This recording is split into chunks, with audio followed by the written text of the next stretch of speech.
코로나19가 이렇게 오래 갈 줄은 아무도 몰랐죠. 그죠? 주님만이 아셨을 텐데, 코로나19를 통해서 교회가 너무 큰 어려움을 겪고 또 교회가 이 피해를 많이 입게 됐는데, 교회가 이렇게 피해를 입게 된 그 원인 중에 하나가 신천지 때문이죠. 지난해 대구에서 코로나가 유행되었을 때에 신천지에서 많은 확진자가 나오면서 교회 예배를 같은 것으로 취급해 버리니까 교회가 온통 코로나의 발원지인 것처럼 그렇게 돼버렸어요. 그래서 우리가 생각할 때는 코로나가 대구 본부도 문을 닫고 해서 뭐 타격을 많이 받았을 거다 이렇게 생각했는데, 신천지에서 탈퇴한 사람들이 기자회견을 한 것 보니까 오히려 이 코로나로 인해서 코로나19로 인해서 신천지는 탈퇴한 사람들이 3% 정도밖에 안 된다고 그래. 우리 교계에서는 한 10% 정도는 떨어져 나갔을 거다 이렇게 생각했는데 3% 정도만 신천지에서 탈퇴했다는 거예요.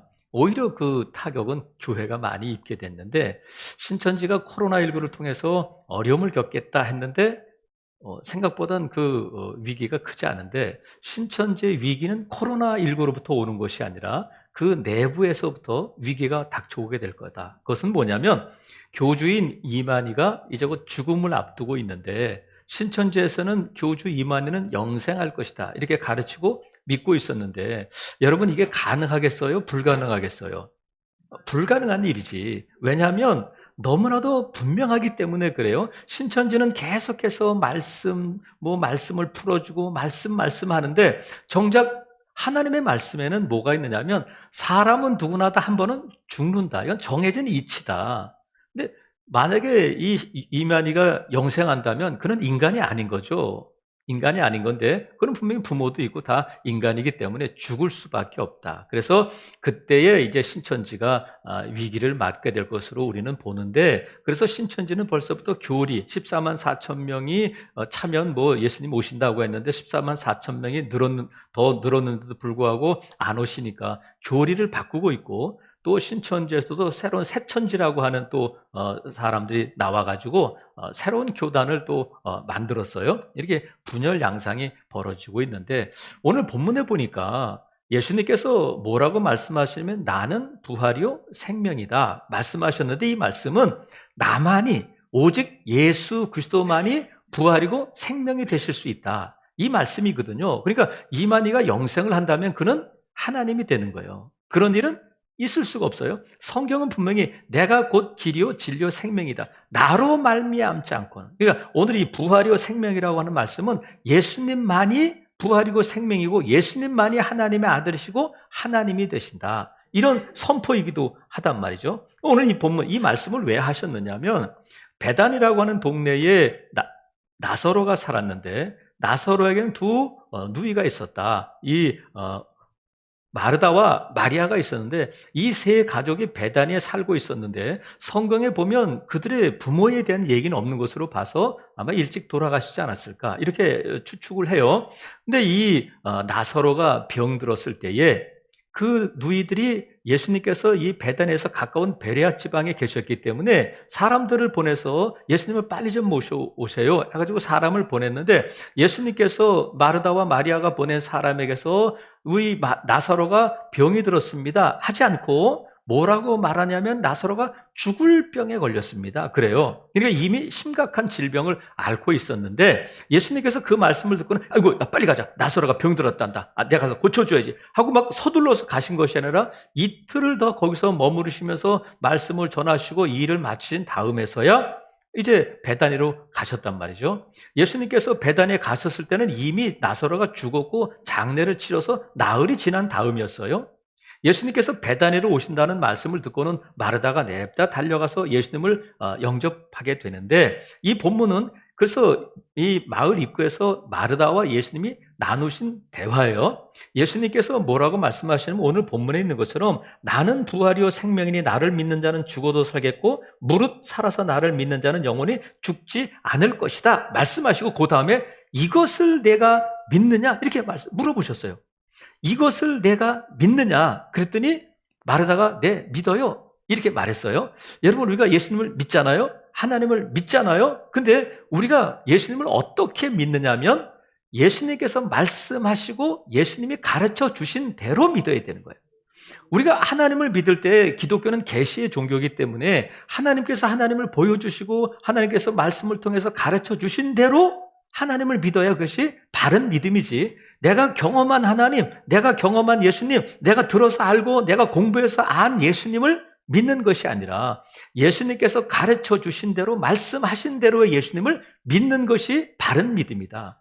오늘 본문에서 예수님 이것을 내가 믿느냐 말씀하시는데 이것이 뭐냐면 앞에 말씀하셨잖아요. 나는 부활이요 생명이요 또 죽으면 살고 살아서 믿으면 영원토록 산다 하는 것을 내가 믿느냐 이렇게 물어보셨어요. 그러니까 마르다에게 물어보신 것은 내가 지금 말한 것, 내가 너에게 지금 내가 누구인지를 가르쳐 주신 것 그대로 너희가 믿느냐 이렇게 물어보신 거예요. 예수님께서 제자들에게도 물어보시잖아요. 너희가 나를 누구라고 하느냐. 사람들은 세례 요한입니다, 엘리야입니다 이렇게 말하는데 너희는 나를 누구라고 하느냐. 그럴 때 베드로가 주는 그리스도시요 살아계신 하나님의 아들이십니다. 그랬더니 예수님께서 잘했다 칭찬하셔요. 그러면 베드로는 어떻게 이런 예수님께서 듣고 싶으셨던 이 신앙을 고백하고 예수님에서 이렇게 바른 정답을 말할 수 있었을까? 예수님께서 왜 베드로를 칭찬하시고 그것이 정답이라고 말씀하시냐면 예수님께서 베드로에게 말씀하셔요. 잘했다. 근데 이것을 알게 한 것은 너의 혈육이 아니라 하늘에 계신 내 아버지께서 너에게 알게 하신 것이다. 그러니까 베드로가 알고 있는 것은 자기가 공부해서 자기 경험으로 아는 것이 아니라 하나님께서 알게 해주신 거예요. 그렇기 때문에 베드로의 신앙 고백은 맞는 것이고 베드로가 고백한 신앙은 저와 여러분의 신앙 고백일 수 있어야 한단 말이죠. 그래서 예수님께서 이 본문에서 마르다에게 물어보시죠. 이것을 내가 믿느냐? 근데 지금 마르다는 27절에 보니까 이르되 주여 그려하이다. 내가 믿습니다. 이렇게 말해요. 근데 믿는다고 하는 이 말 전에 예수님께서 이 마르다에게 이 말씀하신 것이 있어요. 그거 보니까 예수님이 오시니까 21절에 보니까 마르다가 예수께 여짜오되 주께서 여기 계셨더라면 내 오라버니가 죽지 아니하였겠는가. 그러나 나는 이제라도 주께서 무엇이든지 하나님께 구하시는 것을 하나님이 주실 줄을 어떻게 한다고요? 압니다. 그래. 그때 예수님께서 뭐라고 말씀하시냐면 예수께서 이르시되 내 오라비가 다시 살아나리라 말씀하셨던 24절. 마르다가 이르되 마지막 날 부활 때는 다시 살아날 줄을 내가 압니다. 그래. 그러니까 지금 마르다는 예수님께 나도 그 정도는 알아요. 나도 그 정도는 알고 있어요. 이렇게 자기의 지식에 대해서 우리 주님께 말씀하고 있단 말이죠. 근데 예수님께서는 아는 게 문제가 아니라 믿느냐가 문제야. 이렇게 물어보요. 이것을 내가 아느냐 물어보시지 않고 이것을 내가 믿느냐 이렇게 물어보셨는데 압니다 그러다가 예수님께서 믿어? 그랬더니 네 믿습니다 하는데 이 믿음도 이 머릿속으로 믿는데 가슴으로 와서 이 말씀이 이 마르다의 가슴을 뜨겁게 하지 못한단 말이죠. 믿었다면 다음에 마르다가 어떻게 예수님께 반응해야 하느냐면 예수님 네, 믿어요. 그러면 우리 오라버니가 살아나니까 무덤으로 가요. 무덤이 어디냐면요. 사람들에게 외치고 우리 주님이 우리 오라버니를 살려주실 거예요. 함께 갑시다 하면서 무덤으로 가야 되잖아요. 근데 마르다는 믿는다고 하면서 어디로 가냐면 자기 동생 마리아를 데리러 가요. 주님이 오셨어. 그렇게 하면 안 되잖아요. 믿는다면 내 오라버니 나사로가 살아날 거야 하는 것을 믿는다면 어디로 가야 되냐면 묻혀있는 곳으로 가야죠. 저와 여러분이 이 예수 그리스도를 믿는다고 할 때에 입술로 믿는 것이 아니라 저와 여러분의 삶을 통해서 이 믿음이 고백되어야 된단 말이죠. 예수님께서 이것을 내가 믿느냐고 할 때에 이 믿음의 3종 세트예요. 오늘 본문에는 3종 세트. 먼저는 예수님이 누구신가에 대한 것을 믿느냐는 거예요. 예수님 말씀에 나는 부활이요 생명인데 이것을 내가 믿느냐? 너는 나를 누구라고 믿고 있느냐? 나는 부활이야. 나는 생명이야.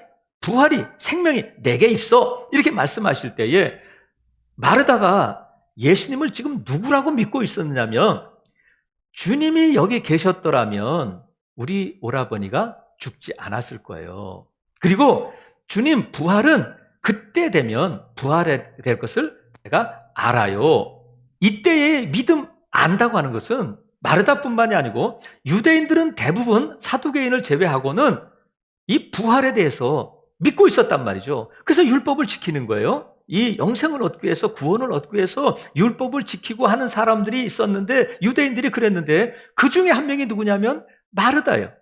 실질적으로 예수님의 부활이요 생명이심을 믿는다면 이런 반응을 보여서는 안 된단 말이죠. 그래서 이 마르다는 예수님을 병을 고칠 수 있는 분으로는 믿었어요.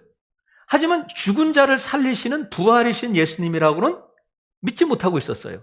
왜? 그것은 불가능한 일이니까. 그때 되면 다른 유대인들, 우리 조상들 다 믿었던 것처럼 저도 그 정도는 알고 있어요. 이렇게 말한단 말이죠. 먼저는 이것을 내가 믿느냐 할 때 예수님이 부활이고 생명이라는 것을 믿느냐. 그 다음에 또 두 번째, 믿음의 두 번째는 뭐냐면 나를 믿는 자는 죽어도 산다. 죽은 자도 살아난다. 그러면 여기서 죽은 자는 누구예요? 1차적으로는 나사로잖아. 예수님께서 마르다에게 내 오라버니 나사로가 살아날 거야 말씀하셨으니까 죽은 자는 살아난다고 할 때 1차적으로 그 대상은 누구냐면 나사로잖아요. 나사로 때문에 이곳에 오셔서 지금 그 말씀을 하시니까 죽은 자가 살아난다 하면 자기 오라버니가 살아날 것에 대한 믿음을 갖는다면 무덤으로 달려가야 된다는 말이죠. 근데 믿습니다 하면서 달려가지 않아요. 그것은 그의 믿음은 지식에 머물러 있었단 말이죠. 그 다음에는 세 번째는 뭐냐면 살아서 나를 믿는 자는 영원히 죽지 않는다. 그럼 여기서 살아있는 자는 누구냐면 1차적으로는 마르다 자신이야. 죽은 자는 나사로고 살아있는 자는 마르다잖아요. 살아있는 자가 예수님의 그 말씀을 듣고 있는 거예요. 그러면 마르다 안에 뭐가 있느냐면 영생이 있다는 거거든요. 예수님께서 주시는 영생이 있다는 것을 내가 믿느냐. 지금 내가 오라버니의 문제도 오라버니의 문제지만 너 자신도 지금 네 안에 영생이 있다는 것을 믿느냐. 이것을 물어보시는 거예요. 예, 그래서 마르다가 믿습니다 하는 것은 예수님이 부활이요 생명이심을 믿고요. 죽은 오라버니 나사로가 살아나는 것도 믿고요. 제 안에 영생이 있어도 저거 영원한 생명이 있음을 믿습니다. 이 고백이 되어야 된단 말이죠. 그러면 이 말씀을 듣는 마르다는 살아있는 자잖아. 오늘 이 아침에 이 말씀을 마르다에게 하시는 주님께서 저와 여러분에게 이 말씀을 하시는 것은 살아있는 저와 여러분, 살아서 이 자리에서 부활을 지금 찬양하고 부활을 기념하며 예배하는 저와 여러분에게 주님이 물어보시는 질문이란 말이죠. 살아있는 자가 대답하는 거예요. 이 질문을 들은 자가 대답할 수 있어요. 마리아가 대답하는 것이 아니라, 이 자리에 없는 김 집사, 박 집사가 아니라 이 자리에 있는 저와 여러분이 이 질문에 대답해야 할 첫 번째 청중이 된단 말이죠. 그래서 여러분, 저와 여러분이 예수님을 어떻게 믿고 있느냐, 그것에 대한 질문에 먼저 답해야 돼요. 예수님께서 나는 부활이요 생명이다 말씀하셨어요. 마르다에게 말씀하셨어요. 그러니까 예수님께서 마르다를 위해서 준비하신 것, 믿는 자들을 위해서 준비하신 것이 있는데 그것이 뭐냐면 부활이라는 거예요. 2021년도 여호와 일에 준비되리라, 이런 비전을 가지고 우리 즐거운 교회가 2021년도를 시작해서 1사분기를 지났는데, 하나님께서 저와 여러분에서 준비하신 것 중에 뭐가 있냐면 부활이 있다. 저와 여러분을 위해서 준비하신 것이 있는데 그것이 뭐냐면 부활이라는 거예요. 예수님이 그 말씀을 하셔요. 나는 부활이요 생명이다. 그렇다면 이 예수님이 부활이신데 이 예수님의 부활은 곧 나의 부활이고, 예수님의 부활을 통해서 부활의 첫 열매 되셔서 많은 사람들이 예수 그리스도를 믿고 부활할 것에 대해서 말씀하시고 보여주셨단 말이죠. 그러니까 부활이요 생명이라는 것을 예수님의 부활이라는 것을 믿는다면 내가 부활할 것에 대한 믿음을 갖고 있어야 돼요. 그래서 저와 여러분에게 지금 마르다에게 말씀하신 것처럼 저와 여러분 안에 뭐가 있느냐면 영생이 있다. 믿는 자는 영생을 가졌다 이렇게 말씀하셨어요. 요한복음 6장 47절에 믿는 자는 영생을 가졌다, 소유했다는 거예요. 그러니까 저와 여러분이 지금 뭘 갖고 있느냐면 영생을 갖고 있음을 믿으시기를 바라요. 여러분이 분명하게 믿는 자는 영생을 가졌다니까, 저와 여러분이 예수 그리스도를 믿는다면 저와 여러분 안에 영생이 있음을 믿으셔야 돼요. 없는데요? 여러분 안에 있다니까요. 그래서 예수님께서 이 땅에 오셔서 세상을 이처럼 사랑하셔서 이 땅에 오셨는데, 하나님이 세상을 이처럼 사랑하사 독생자를 주셨으니 이는 저를 믿는 자마다 멸망하지 않고 뭐를 얻게 하신다고요? 영생을 얻게 하려 하십니다. 그러니까 저와 여러분 예수 그리스도를 믿고 뭘 가졌느냐면, 뭘 소유한 자가 되었느냐면 영생을 소유한 자가 되었단 말이죠. 영생을 가졌으니까 어떻게 하냐면 영생의 삶을 살아야 돼. 영생을 가졌기 때문에 영생의 삶을 살아야 되는데, 부활의 삶을 살아야 되는데, 부활의 삶이 뭘까를 우리에게 보여준 사람이 있어요. 부활의 신앙으로 살았던 사람. 그 사람이 누구냐면 이름은 아브라함이에요. 아브라함이 100세의 아들을 낳았는데 그 아들이 이삭이잖아요. 하나님께서 어느 날 아브라함을 찾아오셔서 말씀하셨어요. 아브라함아, 내가 사랑하는 독자 내 아들 이삭을 내가 말하는 모리아에 있는 산으로 가서 번제로 드려라. 죽이라는 거잖아요. 그러면 아브라함이, 저와 여러분 입장 바꿔서 생각해보자. 아브라함의 일이니까, 몇천 년 전의 일이니까, 그게 아니라 오늘 이 자리에서, 아니면 여러분이 잠자리에 들었는데, 아니면 여러분들이 뭔가를 하고 있는데 설거지할 때 갑자기 하나님이 나타나셔서 김 집사야, 내 아들 나한테 드려.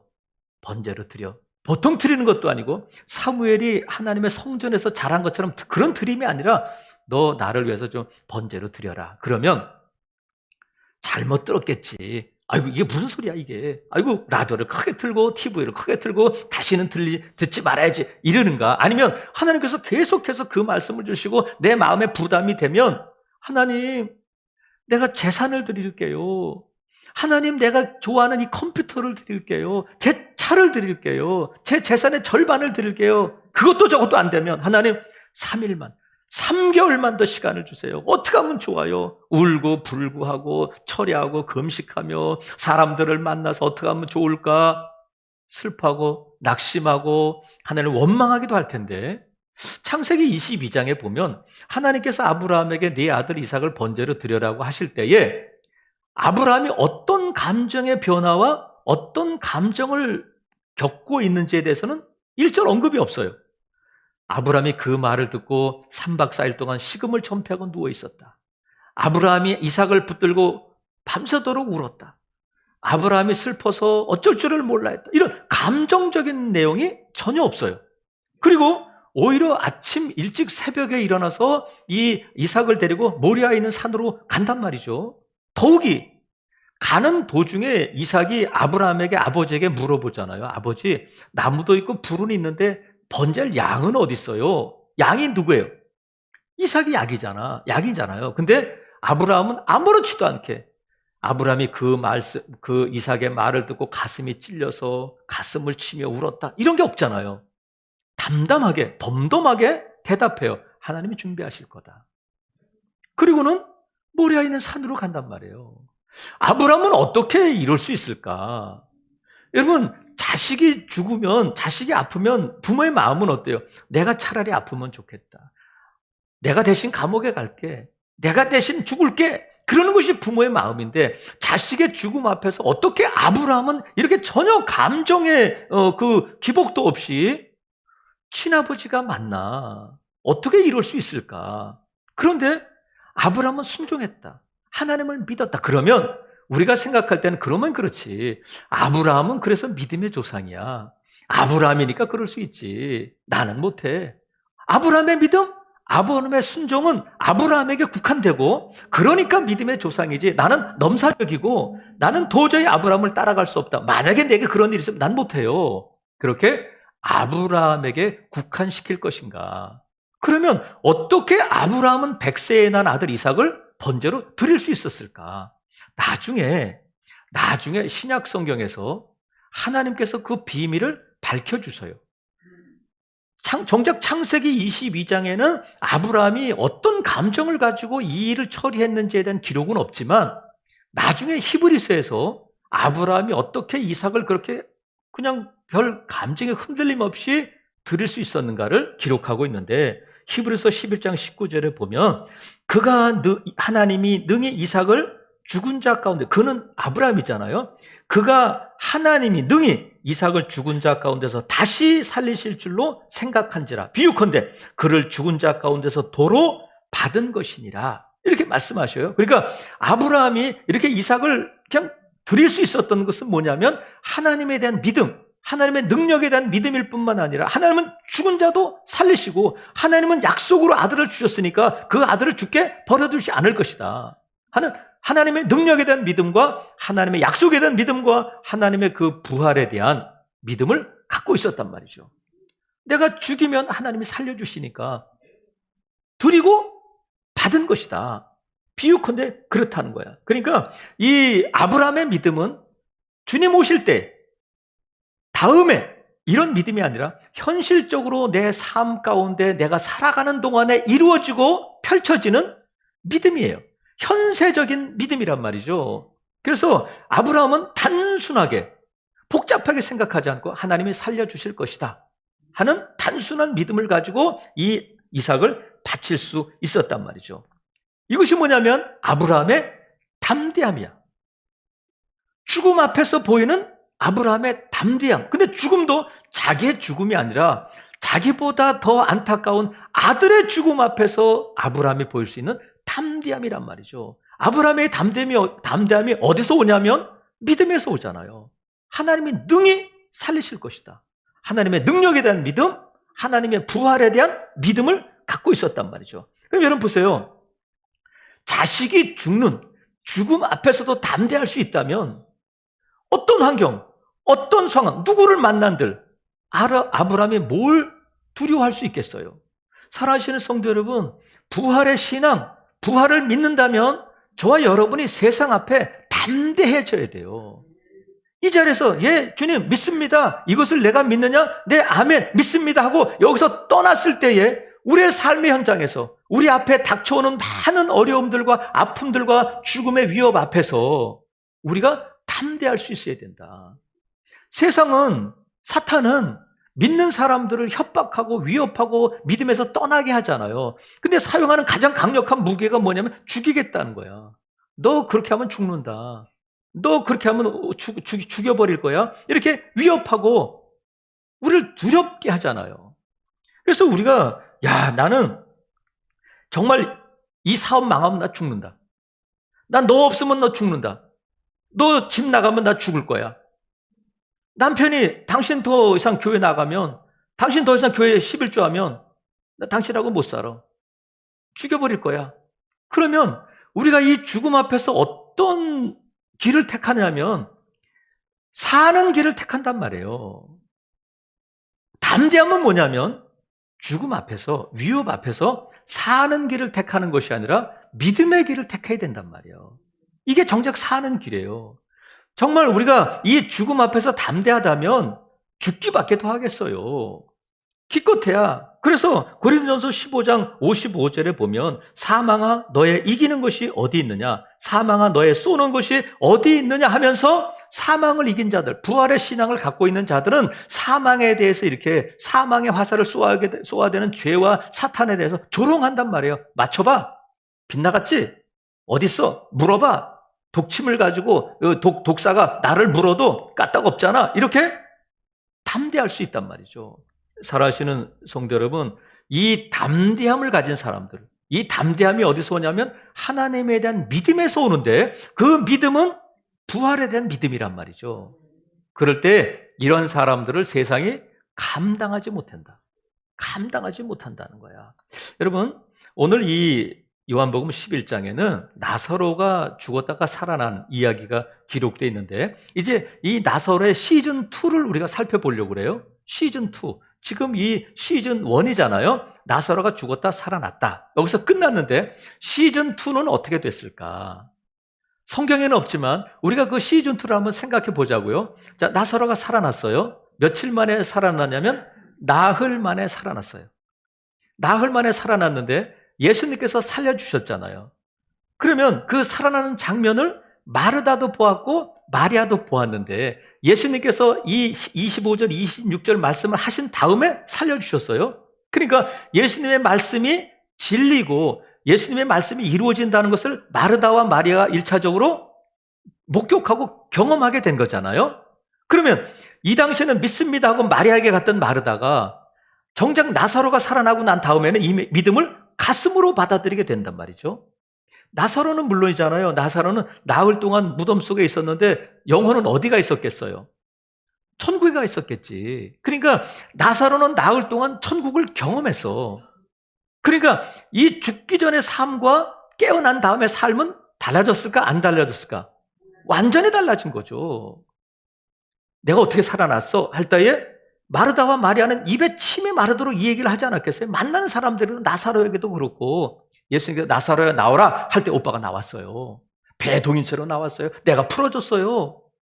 그리고 살아난 거예요. 그럴 때에 살아난 나사로가 죽었을까요? 안 죽었을까요? 또 죽었지. 마르다는 죽었죠. 마리아는 죽었잖아요. 죽었던 나사로가 살아났다고 우리가 나사로를 믿는 건 아니잖아. 그건 또 죽었어요.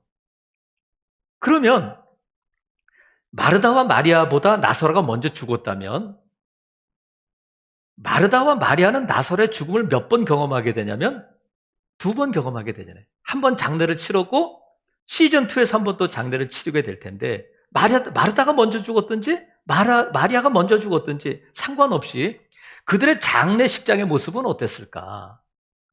자, 나사로가 죽었을 때에 예수님께서 그곳으로 무덤으로 가셨는데, 자, 예수님께서 나사로의 무덤 앞에서 어떻게 하셨느냐면, 자, 35절, 11장 35절에 보면 예수께서 뭐를 흘리셨다고요? 눈물을 흘리셨다는 거야. 여러분, 예수님께서는 이 땅에 33년을 사시면서 3년 공생의 기간 동안에 3번 우셨어요. 성경에 기록된 바로는 그 중에 한 번이 나사로의 무덤 앞에서 우셨단 말이야. 그러면 예수님께서 왜 우셨느냐면 33절 보세요. 예수께서 그가 우는 것과 또 함께 온 유대인들이 우는 것을 보시고 심령에 피통이 여기시고 불쌍히 여기셨다는 거야. 그러면 마리아가 무덤 앞에서 울었다는 거잖아요. 근데 훌쩍 이렇게 눈물을 훔치면서 이렇게 울었을까? 아니면 슬프게 울었을까? 슬프게 울었단 말이죠. 예수님께서 그것을 피통이 여기셨다는 거야. 여러분, 우리가 장례식을 치르면 승하원에 가잖아요. 승하원에 가면 화로가 이렇게 수십 개가 이렇게 있잖아요. 그러면 정해진 시간에 막 화로에 들어가서 울면 여기서 울고 저기서 울고 하는데 저도 처음에 그 승하원에 갔을 때는 막 슬픔이 밀려오더라고. 근데 죽음이 다 다르잖아요. 어떤 사람은 아기가 죽어가지고 아기의 영정사진을 가지고 와서 어떤 사람은 또 외국인 근로자가 죽었는데 2사람이 와서 장례를 치르더라고. 가족도 못 오고. 또 어떤 사람은 젊어서 어떤 사람은 늙어서 뭐 병들어서 여러 가지 이유 때문에 모양으로 죽지만 슬픔은 동일하잖아요. 그래서 장례식장 승호원에 가 있으면 웃을 일이 없어요. 그 슬픔이 내 마음속에 들어온단 말이에요. 예수님께서 이 마리아가 울고 마르다가 울고 유대인들이 울고 하는 것을 보시고 마음에 심령이 피통이 여기시고 불쌍히 여기셨다는 거야. 그러니까 지금 마리아는 나사로가 죽었을 때 마르다도 마찬가지고 슬피 울고 이제 장례식을 치렀는데 2번째 죽었을 때도 그랬을까? 여러분은 어떻겠어요?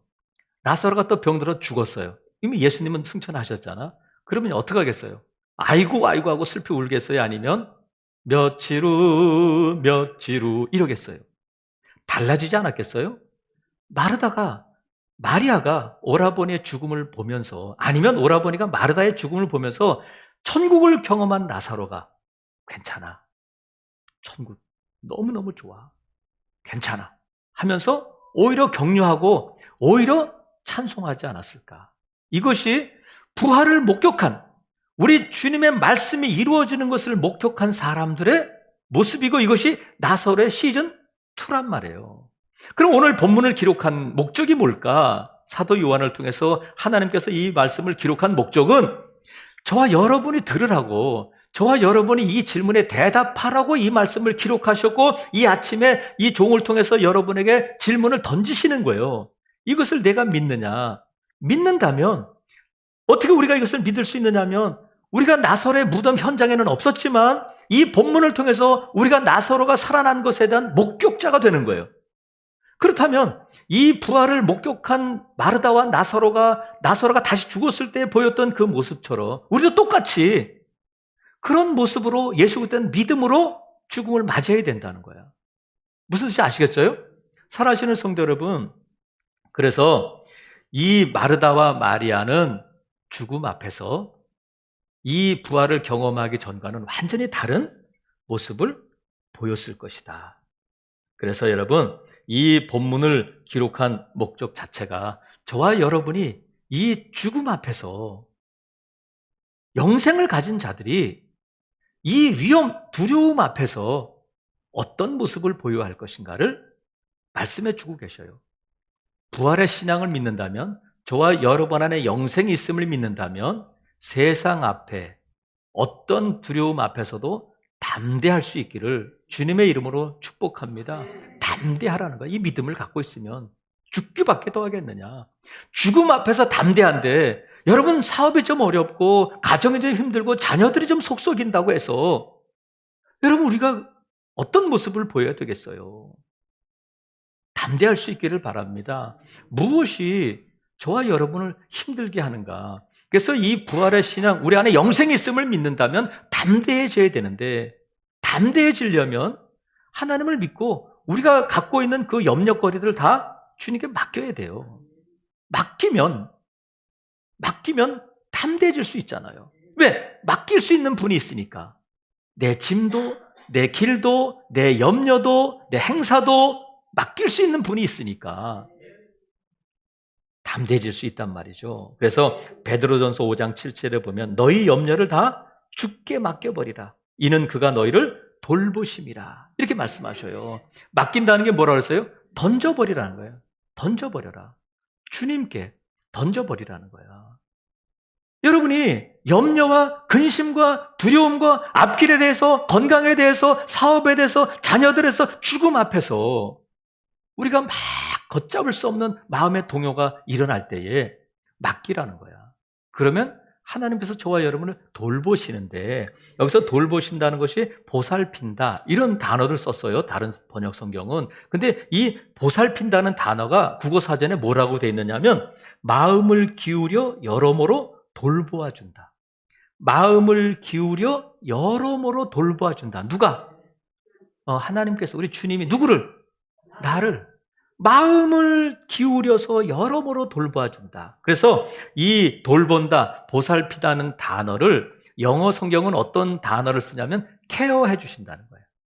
케어. 우리가 영어로 쓰니까 훨씬 더 이해가 빠를 수 있잖아요. 나를 좀 케어해 주세요. 케어해 주세요. 이 보살핀다, 돌본다는 단어가 케어한다는 뜻이야. 하나님께서 여러분이 염려를 맡길 수 있는 것은 마음을 기울여서 여러모로 돌봐 주시니까 이거 해주세요, 저거 해주세요 하면 우리 주님께서 저와 여러분을 돌봐 주시고 또 저와 여러분 힘 주시고 피할 길도 열어주시는 주님이신 줄로 믿습니다. 그래서 저와 여러분이 이 부활의 신앙, 저와 여러분의 주님이 주신 생명, 영생이 있음을 믿는다면 담대할 수 있기를 바랍니다. 담대하기 위해서는 여러분을 힘들게 하는 문제들을 우리 주님께 맡겨버려야 된다. 그러면 담대해질 수 있어요. 그리고 여러분이 이것을 내가 믿느냐고 할 때 내 주님 한다면 우리의 삶의 현장에서 담대하고 당당해야 될 뿐만 아니라 이 부활신앙을 전하는 자가 돼야 돼요. 이 부활신앙을 전하는 자가 돼야 되는데 우리가 왜 이 부활신앙을 전해야 하느냐면 부활은 저와 여러분만 부활하는 게 아니에요. 부활은 두 가지 양태로 일어나는, 두 가지 모습으로 이루어지는데 요한복음 5장 28절 29절에서 주님이 뭐라고 말씀하셨냐면 무덤 속에 있는 자가 다 그의 음성을 들을 때가 오나니 선한 일을 행한 자는 생명의 부활로, 악한 일을 행한 자는 심판의 부활로 나온다는 거예요. 그러니까 선한 일을 행한 사람은 영생의 부활로, 악한 일을 행한 사람은 심판의 부활로, 심판받기 위해서 부활하고 영벌을 받게 되는데 그러면 착한 일을 많이 해야 되겠구나, 나쁜 짓 하면 안 되겠구나, 이게 아니라 여러분 우리가 아까 예수님께서 이 땅에 오셔서 예수 그리스도를 믿는 자가 하나님의 자녀가 되고 영생을 얻는 것처럼 착한 일, 선한 일이 뭐냐면 예수 그리스도를 믿는 일이에요. 누구든지 예수 그리스도를 믿으면 부활하게 되는데 어떻게 부활하냐면 영생의 부활로. 예수 그리스도를 믿지 않는 자들은 악한 자들인데 그들은 심판의 부활로 나오게 된다는 거예요. 그러니까 이 심판의 부활로 나올 자들이 저와 여러분도 심판의 부활로 나올 자들이었지만 누군가를 통해서 예수 그리스도를 믿게 되고 영생의 부활을 받은 자가 되었다면 지금도 이 심판의 부활 앞에 있는 자들에게 이 영생의 복음을 전해야 된단 말이에요. 듣는 자는 살아나는데 전하는 자가 없이 어떻게 듣겠어요? 못 듣는 자가 어떻게 믿을 수 있겠어요? 그래서 로마서 10장에 있는 말씀처럼 저와 여러분이 이 말씀, 부활을 전해야 된다. 그래서 사도행전에 보면 사도들이 담대하게 이 부활의 목격자가 되어서 사람들에게 전한 것이 뭐냐면 그리스도의 부활이에요. 우리 주님 부활하셨어. 사흘 만에 부활하셨어. 너희들이 십자가에 못 박으신 주님이 부활하셨어. 이렇게 전했고 이 부활의 목격자들을 통해서 부활의 이 소식을 들은 자들이 큰 은혜를 얻었다. 사도행전 4장 33절에 보면 사도들이 큰 권능으로 주 예수의 부활을 증거하니 무리가 큰 은혜를 얻었다는 거예요. 살아계시는 성도 여러분, 이 부활의 소식은 복음이야. 그래서 이 부활의 소식은 복음이고 바울도 그렇고 사도들은 제자들은 예수 그리스도의 그 부활을 전하는 자들이 되었고 그 부활을 전하는 일에 목숨도 아끼지 않았단 말이죠. 살아계시는 성도 여러분, 가장 선한 일은 예수 그리스도를 믿는 일이고 믿은 자들에게 있어서 가장 선한 일은 한 영혼을 살리는 일이에요. 그것이 뭐냐면 예수 그리스도의 부활을 전하는 자가 되어야 된단 말이죠. 저와 여러분의 이 부활의 아침에 이것을 내가 믿느냐? 네, 믿습니다 한다면 내 주변에 내 가까운 내 가족들 가운데 예수 그리스도를 안 믿는 사람들이 있다면 이 부활의 소식을, 부활의 복음을 전해야 된다. 그것이 가장 선한 일이 된단 말이죠. 그래서 사랑하시는 성도 여러분, 저와 여러분의 이 부활의 아침에 이 말씀을 듣잖아요. 하나님께서 저와 여러분에게 이것을 내가 믿느냐? 이 아침에 저와 여러분에게 질문하시는데 답변은 누가 해야 되냐면 마르다가 하는 것이 아니라 오늘 이 아침에 이 질문을 듣는 저와 여러분이 이 질문에 답해야 할 줄로 믿습니다. 네, 주님, 제가 믿습니다 하고 일어나서 끝나는 것이 아니라 정작 마르다는 제가 믿습니다 하고는 예수님을 붙들지 않고 마리아에게 가서, 왜 마리아에게 가서 지금 예수님이 마리아 데려오라고 하신 게 아니잖아요. 저와 여러분이 지금 이 말씀에 네, 믿습니다 한다면 우리가 예배당 문을 열고 나가는 순간부터 세상이 저와 여러분을 위협하고 어떤 어려움이 있더라도 세상 앞에서 담대할 수 있기를 바랍니다. 죽음 앞에서 담대했던 아브라함처럼, 자식의 죽음 앞에서도 담대했던 아브라함처럼 저와 여러분 염려와 근심, 두려움 다 주님께 맡기고 담대하시기를 주님의 이름으로 축복합니다. 그리고 심판의 부활로 나올 수밖에 없는 자들에게 예수 그리스도의 부활과 그 복음을 전함으로 그들이 영생의 부활로 나오도록 한 영혼을 살리는 일이 저와 여러분이 이 부활의 신앙을 믿는 자들에게 주시는 하나님의 사명인 줄로 믿습니다. 그래서 이 부활의 신앙을 믿고 세상 앞에 담대하며 또 이 부활의 신앙을 전할 때에 세상은 여러분들을 감당할 수 없는 자로 여기게 될 줄로 믿습니다. 아무쪼록 이 부활의 아침에 세상에 감당할 수 없는 부활의 신앙을 가진 저와 여러분들로 발견될 수 있기를 주님의 이름으로 축복합니다. 아멘.